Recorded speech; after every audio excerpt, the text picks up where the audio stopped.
Donc la première leçon, c'est vraiment le degré d'humilité, parce que je ne veux pas vous mentir, j'en ai rencontré des gens qui font de l'argent et ce n'est pas tout le monde qui est humble à ce point. Certains sont très arrogants, d'autres considèrent ceux qui n'ont pas l'argent comme des insectes, comme du n'importe quoi.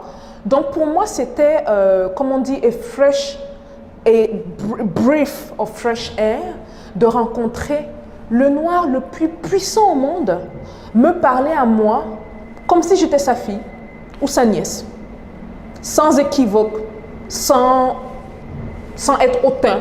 Ça me regardait de haut et sans me dire, ben voilà, les jeunes qui dérangent et tout. Donc du coup, je vais vraiment partager cette première leçon clé avec vous. C'est d'être humble. OK? Et vous savez que dans cette aventure qu'on a commencé ensemble, dans l'entrepreneuriat ou d'Amazon, certains d'entre vous commencent déjà à faire de l'argent. OK? D'autres feront de l'argent demain. C'est très important de ne pas oublier d'où vous venez. C'est très important de garder vos deux pieds sur terre. Certaines personnes disent que l'argent change. Je ne pense pas que l'argent change les gens. L'argent montre le visage de qui tu es réellement. Si tu étais une bonne personne à la base, ça va amplifier cet aspect chez toi. Si tu étais quelqu'un de mauvais, bon, vous pouvez faire les conclusions vous-même.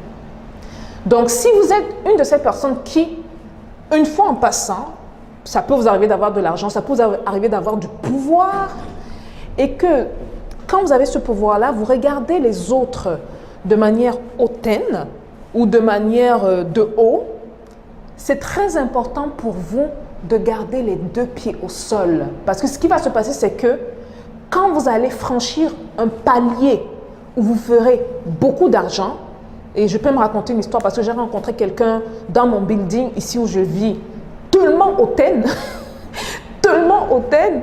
Et cette madame, même j'ai parlé à un de nos doormen avec qui je m'entends vraiment, un de nos portiers en bas avec qui je m'entends vraiment, et qui me dit, parce qu'il y a des papotages, hein, elle traitait là, les gens là comme si c'était du n'importe quoi, mais la madame ne se fait même pas, elle se fait à peine quoi, 400-500 000 $ l'année. Vous imaginez là si elle arrive à se faire des millions, mais purée, mais les gens, ce seront des cockroaches, ce seront des cafards pour elle, quoi. Marcher, te jeter, te gifler à gauche et à droite.